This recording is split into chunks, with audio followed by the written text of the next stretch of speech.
So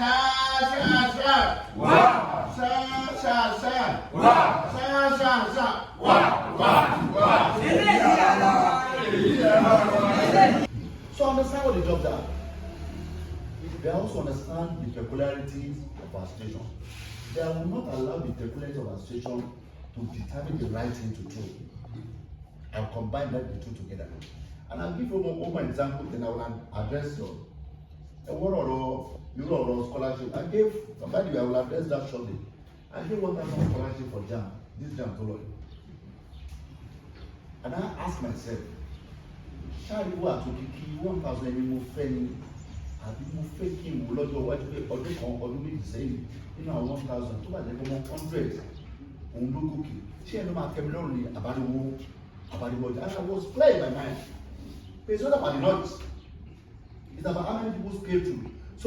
And there's no doubt about that the community movement in Ogun Central and our local government, you are the closest to the people.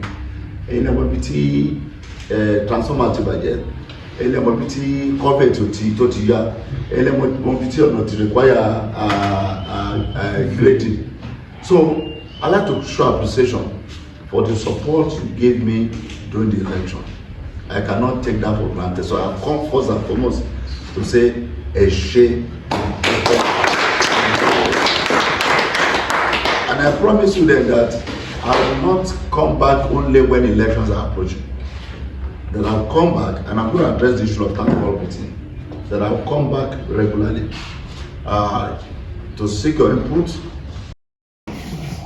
That road to Lagos to Calabar, somebody will say, share no welcome. It was Baba Okunu, Femi Okunu. Baba is about 90 something now, it's close to 100. Baba Okunu was then the federal commissioner for works. I hear one shape Ikorodu Road. One but I'm shape Ikorodu to 10 lane. One below if give me go Ikorodu that you want to do a 10 lane road from that place to. But just imagine that Ikorodu Road was not done at that time it was done. How many houses we will have to destroy now? So sometimes when you see that road, people going to the port, they don't have to pass through Lagos Ibadan Road again. They can just go through that end, bust up around the and they proceed on their journey. And to also give a feedback of what I've been trying to do back in Abuja. So I represent the people with a history, with a heritage, with a legacy. And therefore I cannot afford to have a single the show and I have moved in the last 1 year. I have modified a law. In the last 1 year, I promised the youth maybe I was going to do something on unemployment. That bill on unemployment has gone to second. Unfortunately, it has passed the second regime. I want to get it back to the next to do is to have a public hearing. Man, lost general hospital. You don't matter. Lost it. I'm a son by phone.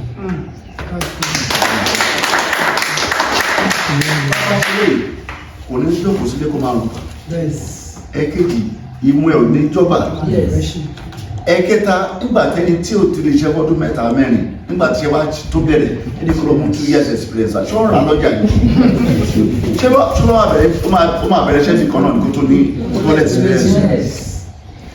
Wọ́n ṣe Lagos Calabar road this is 7 kilometers. Wọ́n ṣàlàyé bill yẹn fún mi because that bill is so important to me because that was the promise I made to the youth. A legacy comes with this law was made by a senator representing the Central Senatorial. One of the things we can support our not pay. A number of them still depend on their parents for job search. And I tell people, I cannot search for job for you. I can facilitate employment for you. But you must not go and search for a job. Ọmọ ọ̀dọ́ bá tó kó ní admission kó má gba JAMB. Ọmọ ọ̀dọ́ bá tó kó fẹ́ lọ sí higher institution kó má ṣe school start. Fún àlọ́ ẹ̀yọ mo wá chicken coffee here, kiss you like I say. On the money, when they get at you. I mean, it doesn't, just like a board meeting, you have left everything you are doing to gather together on a Monday morning. First working day. Yes. First working day. After the holiday. It might be important to you. Yes. You are not on a payroll. Okay. I don't know which job is worse, whether our own job or your own job. I want to show you. To back me malu. Malu is going better one far. And you know, to back with this, I think I won't be committed. I was president to sort of. I'm a blue bay. One boy, what's about that? What I stand on to me. I'm a boy, no matter how much you try.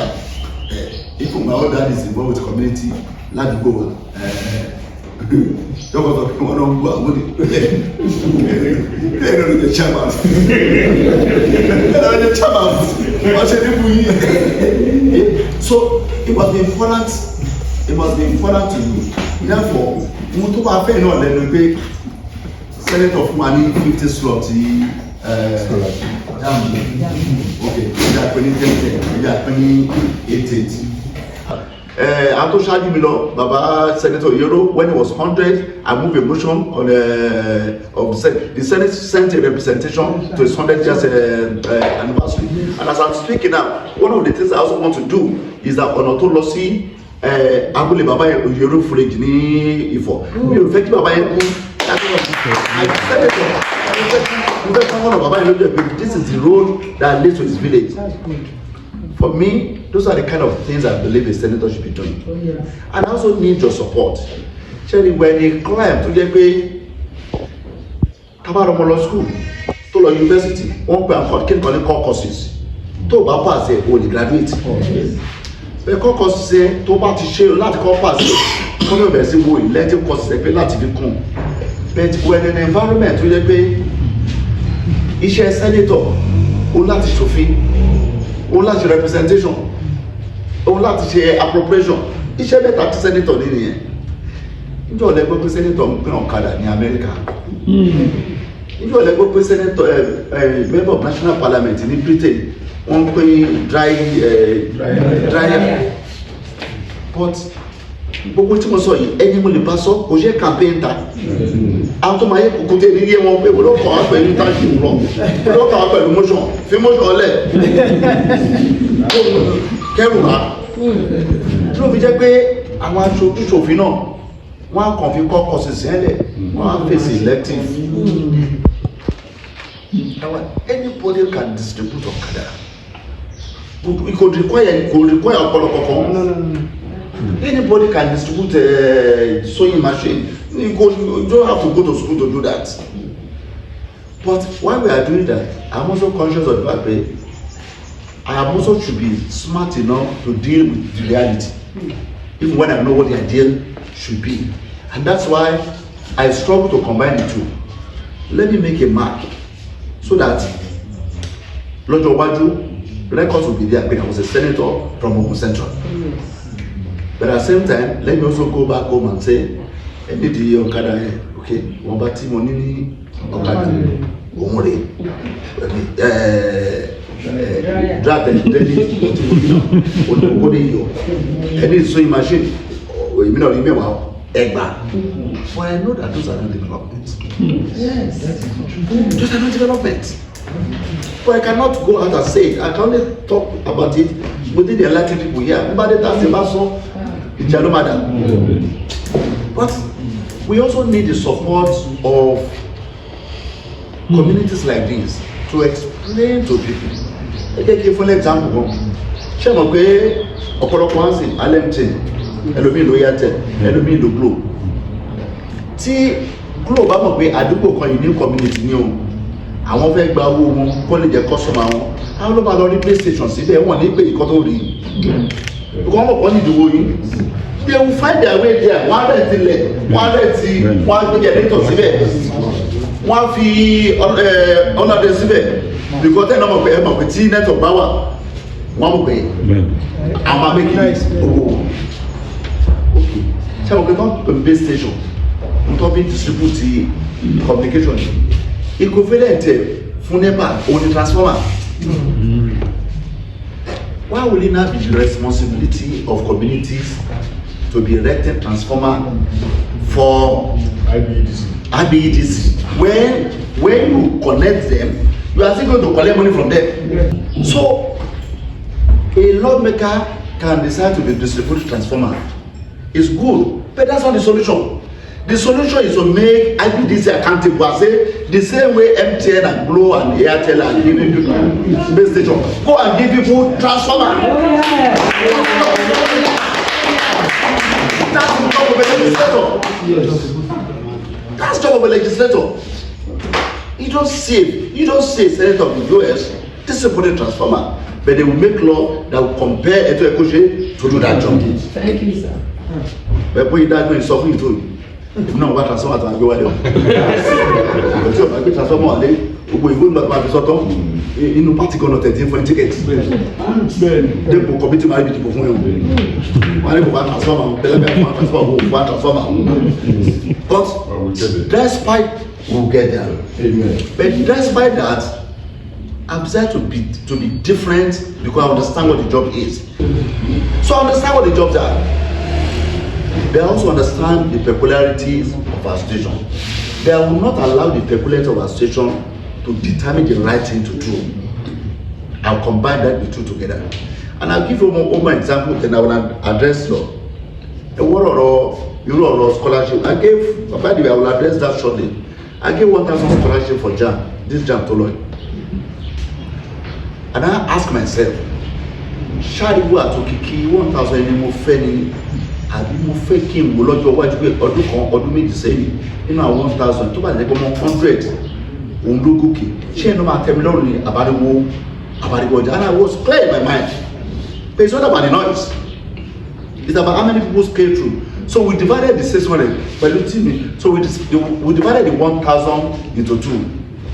600 of them because ṣe àkókò àwọn olóṣèlú tọ́lú ṣe bá gbogbo wọn pín nǹkan kó tó bèèrè bóyá kí ní ẹ̀ máa wúlò fún òun ẹ̀sà àtẹ̀kọ́ fún mi ní tèmi ó wá lè bí lè kí wọ́n tẹ̀ fún mi náà mo ti pẹ̀tọ́ mi ó tẹ̀lé máa wúlò ó lè tún sílé but kí a lọ pé kò wúlò fún yẹn ló lè dìjà.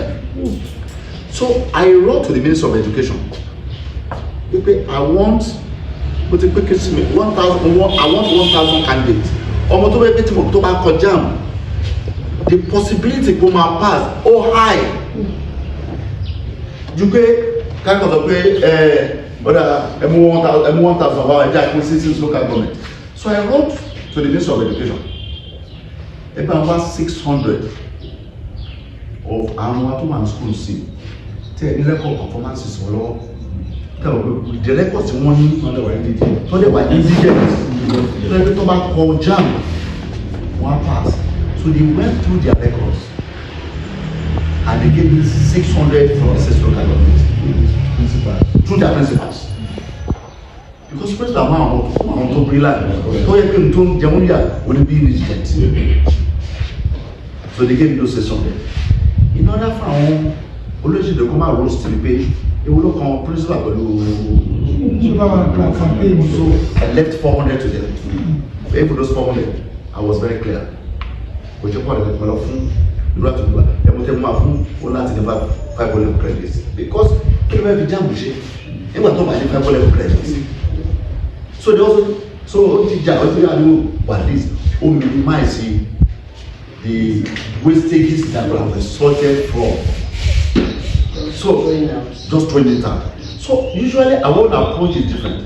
We wanted to give 50 computers out to 50 youths last year. So what we did again, because we are with about 50 computer on our planning. So we're now saying for a start, if you want to participate in the subset, you might join online training for 2 weeks using your phone. You want to join using your phone, only the computer you look for again. So we shift them. So they join online for 2 weeks. After the 2 weeks, we now ask them to come physically to you for 1 week. We now train them. Okay, without the trade online, put the low phone, they have to join. And after that, we gave them laptops. I will now told them, pay 50 of them, 50. I will register the serial numbers of the laptop. And we told them there will be a follow-up. I will use it. So our own approach is a bit different from others. And that's why when people say, like I didn't normally tell them I am Ogun Central. If I don't have a campaign, normally say neither east nor west, there's central. People should rather copy us rather than copy something that we think this thing is not deep. We rather want to do something deep. So one thing tó o bá lówó láti throw around mo bá náà tó bá ní láti fi ọpọlọ ṣe. About 6 weeks ago, I went to Federal University of Agriculture. You probably will have seen it on the TV. I went to the Vice Chancellor. In fact, I invited him to my house, and I said, "Why is my Federal University of Agriculture like it can be?" I did not want to wash it. To introduce someone into agriculture. What can we do? All of my community, university community, I come and address them. We went there. All the professors, all the head of department, they were there. And I said, my request is very simple. Number one, I want to wa tó ké bó ṣe ń dáko láti ọ̀nà tí ń dáko. Ṣé bẹ́ẹ̀ yìí ni modern knowledge? Ṣé ká kó àwọn àgbẹ̀ ìjọ pé instead of every pákí tó ní orí kòkè báyìí, ẹ jẹ́ kó máa bẹ́ẹ̀ dì báyìí. Ṣé fún ọ ní improved yield rather than pákí tó máa lo 1 year láti mature. Ṣé fún ọ ní tó máa lo 6 months. Then àwọn youth wa ṣe jọ kí n kó wọn jọ. Níjẹta, my wife was telling me nígbà tó fẹ́ lọ ra tọ́tọ́ máa fi ṣe wọ́n ní tomato kan ẹyọ kan ni mo sọ mi sọ pé tọ́lé o ní fún ọdẹ rẹ mú kó lọ rà kú wa o. Ó ní òkú tomato ó dà ní tomato dé mi ó ní pan kan lélẹ̀ ó ní 2,000 ṣé bí kọ́ńtà ló ṣe ó yà divide fúnra rẹ̀ tomato kan ẹyọ kan ní bí mi sọ ìdí ẹ o. So I went to Funab and I said, "Che we dey ko àwọn ọ̀dọ́ wa jọ." And when we went there, we were more around because the fish farming, mushroom farming, snail farming. We were ní àwọn ọ̀dọ́ ẹgbẹ́ wọn bẹ̀rẹ̀ tó àwọn ọ̀dọ́ yìí. Nígbà tó bá fẹ́ ṣe program pẹ̀lú àwọn youth, àwọn ọ̀dọ́ ìgbẹ́ kọ́ máa bá ọ̀dọ́ ẹgbẹ́ wọn sọ pé these are the possibilities of what we can do. Again, I don't use that as an example. I have not been a senator that is idle. Some of these things that we are doing have not matured. One disadvantage I have, which I'm also planning to an advantage, will be in the transition year like 2023, that some senators are going and new senators are coming. In some places, the relationship between the outgoing and incoming, so our project, a project of 10 transformers, not the Yaman, budget for Ogun Central. Budget for budget. It was senatorial business, not for individual person. Káyọ̀kẹ́ tí ọ̀rọ̀ wa ti yíra wa ni ẹni tó lágbègbè. Let me take 5. You will not take 5 so that I have something to settle that in. But ṣé tẹ ẹ̀yin náà ní sọ pé mo ń fẹ́ràn. Bá ẹ̀gbọ́n wa pé ẹ̀gbọ́n. Ìdókòwò lẹ́tì you know, I can't do that. So my own first budget is 2024 budget. Okay. So I don't have an opportunity of a carryover contract. Any senator or national assembly member to manage a council, there are people who want the benefits of being there and they are returning and they have projects of 2023 that they are still implementing. Okay. And that's why we extended the life cycle of 2023 budget until June this year to allow them to execute their project that they have put in the budget. But our time is going to extended till December, but till 2024 budget is around, and by the grace of God, we also have the opportunity of some projects that will come to the Central Senatorial District.